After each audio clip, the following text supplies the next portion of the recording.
païens qui pensent, qui s'imaginent qu'à force de parole, ils seront exaucés. Ce verset de Matthieu 6 au verset 7, pour moi, c'était une révélation. Alléluia. C'est une révélation. Lorsque vous priez, ne multipliez pas des paroles comme les païens qui s'imaginent que, à force de paroles, ils seront exaucés. Alléluia. Ça veut dire que Dieu veut que nous développions une autre relation avec lui. Dieu veut que chacun d'entre nous, nous puissions trouver le moyen pour devenir réellement ses vrais enfants. Amen. Dieu est en train de parler à son Église. Vous savez, à la création, Dieu entretenait une bonne relation avec l'homme dans le jardin. Je fais vite. Dieu partageait, Dieu s'entretenait, Dieu échangeait facilement avec l'homme. Mais le jour où le péché est rentré dans le jardin, cette relation est brisée. Et d'ailleurs, la Bible dit que tout ce que Dieu a créé, Genèse 1, verset, Dieu a dit que tout était bon. Amen. Mais après avoir créé l'homme, 31, Dieu va dire, tout est très bon. La création, elle est bonne. Mais après avoir créé l'homme, Dieu a dit que tout est très bon. Amen. Dieu a créé l'homme à partir du verset 26. Au verset 30, au verset 31, Dieu dit que Dieu trouva que toute sa création est très bonne. Mais c'est seulement quand le péché est arrivé, Genèse 3, quand le diable, déguisé en serpent, rentre dans le jardin pour séduire l'homme et la femme, c'est à partir de ce moment où la relation entre Dieu et l'homme a été brisée. Et depuis que cette relation est brisée, plus tard, la Bible dira que le cœur de l'homme est constamment porté sur le mal. Vous vous rendez compte? Et la Bible dit que Dieu regretta d'avoir créé l'homme, parce que son cœur est constamment tourné vers le mal. Et c'est pour cette raison que je fais court, il y a toute une longue histoire. Mais au final, il a envoyé son propre fils. Il a envoyé Jésus pour nous réconcilier avec lui. Et quand Jésus est venu, il n'est pas venu juste tenir debout pour dire venez, revenez vers Dieu, repentez-vous, c'est fini. Non. Il a donné sa vie. Il a donné sa vie. Il a payé avec son sang. Il est allé à la croix. Et c'est là où Dieu veut que nous puissions nous arrêter aujourd'hui. Romains 3, 23 nous dit que tous ont péché et sont privés de la gloire de Dieu. Amen. Ce péché qui nous a séparés de Dieu, c'est la mort. Parce que la Bible dit que le salaire du péché, toujours Romains 6, 23, le salaire du péché c'est quoi? C'est la mort. Nous avons péché. Nous sommes destinés à la mort. Mais le don gratuit de Dieu, alléluia, le don gratuit de l'Éternel, c'est la vie éternelle. Amen. Dieu nous donne son don gratuit. Amen. Jésus n'est pas juste venu dire, je vous donne le don gratuit. Non. Il a dit, tu as péché, je vais aller à la croix à ta place. Amen. Tu as péché, je vais mourir à ta place. Amen. Parce qu'il n'y a pas de rémission de péché sans qu'il y ait de versement de sang. Amen. Jésus a versé son sang pour nous déclarer justes. Amen. Amen. Amen. Pour nous sortir de l'ennemi. Il nous a sortis de l'esclavage, du péché, pour maintenant nous transporter dans le royaume éternel de son Père, Amen. Qui est un royaume de justice. Et Apocalypse 1, verset 5, la Bible dit que Jésus, il a fait de nous un royaume. Amen.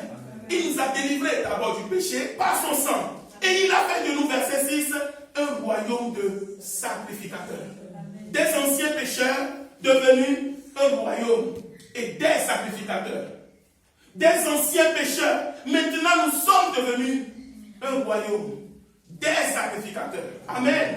Pas un royaume de sacrificateurs, non, un royaume des sacrificateurs. Chacun d'entre nous est devenu un sacrificateur. Amen. Pour son Dieu. Et quand vous parcourez l'Ancien Testament, vous allez savoir ce que c'est que la vie d'un sacrificateur. Ce n'est pas une vie facile. Un sacrificateur, c'est quelqu'un qui est discipliné. Un sacrificateur, c'est quelqu'un qui a une façon de vivre. Un sacrificateur, c'est quelqu'un qui se sanctifie. Amen. Et aujourd'hui, le Seigneur veut parler à nos cœurs. Le Seigneur veut te dire, mon église, je l'ai rachetée par mon sang précieux. J'ai versé mon sang pour vous racheter. Amen. Romains 7. Nous étions sous le pouvoir du péché. La loi du péché nous dominait.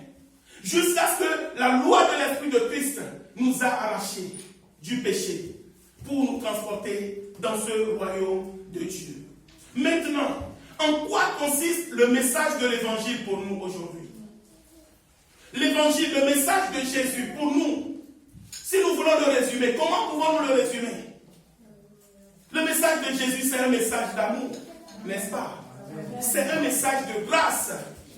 Puisque quelqu'un qui devait mourir, on le gracie. Mais c'est un message d'amour. C'est une bonne nouvelle. C'est pourquoi nous disons que c'est la bonne nouvelle. Amen. Le message de l'évangile, c'est le message de la bonne nouvelle, du salut, le message d'amour que Dieu a manifesté envers les hommes par la mort sacrificielle de Jésus à la croix. C'est ça le message du salut. Si nous parlons de l'amour de Dieu, bien-aimés, nous parlons quelque part de la mort, de la souffrance, du sacrifice, du sang versé de Jésus et de sa résurrection. Amen. Nous ne parlons pas seulement de sa résurrection, est-ce que vous me suivez? Nous parlons aussi de sa mort. Si nous enlevons, bien-aimés, la souffrance de Christ, le sacrifice de Christ, la mort de Christ, le sang de Christ, si nous l'enlevons du message d'amour de Dieu, nous nous sommes trompés. Je reprends encore. Nous parlons de l'amour de Dieu. Nous parlons du message du salut. Nous parlons de l'amour. La Bible dit que Dieu a tant aimé le Jean 3,16 qu'il a donné son Fils unique. Nous parlons du salut qui est le don gratuit de Dieu. Amen. Romains 5,8, il nous dit que Dieu a prouvé son amour. Alors que nous étions encore pécheurs, Christ est venu mourir pour nous. Amen. Donc Dieu a prouvé son amour. Comment est-ce que Dieu a prouvé son amour? C'est en donnant Christ qui est venu mourir pour nous. Donc si nous parlons de l'amour de Dieu, nous ne pouvons pas enlever la mort de Christ. Si nous enlevons la mort de Christ, nous ne parlons plus de l'amour de Dieu, nous parlons de autre chose. 1 Jean 5,3. Car l'amour de Dieu consiste à ce que nous gardions ses commandements. Amen. Et Jésus lui-même va le reconfirmer dans Jean 14, au verset 21. Il dira que celui qui a mes commandements et qui les garde, c'est celui-là qui m'aime. Donc l'amour de Dieu, c'est quand nous gardons ses commandements, nous, notre part. Si nous disons nous aimons Dieu, c'est quand nous gardons ses commandements. Dieu nous a aimés comment? En donnant Jésus à la croix pour nos péchés, afin que nous devenions justes. Amen. L'Église n'a pas le droit, bien-aimé. Écoutez-moi. L'Église n'a pas le droit d'oublier ce que Jésus a fait pour elle. L'Église n'a pas le droit d'oublier le prix que Jésus a payé pour elle. Amen. L'Église n'a pas le droit d'oublier les souffrances, le sacrifice, le sang qu'il a versé. Il a réellement versé son sang. Il a réellement été crucifié, ce n'est pas des fables. Jésus a souffert à la croix pour toi, pour moi, pour chacun d'entre nous. Et nous faisons comme si nous sommes devenus chrétiens de nous-mêmes. Nous faisons comme si nous sommes quelque chose. Nous oublions qu'il a été humilié. Nous oublions qu'il a été crucifié à cause de nos péchés. Si nous oublions le prix que Jésus a payé, c'est comme un pays qui a oublié ses soldats qui sont partis à la guerre et qui ont versé leur sang à cause de la nation.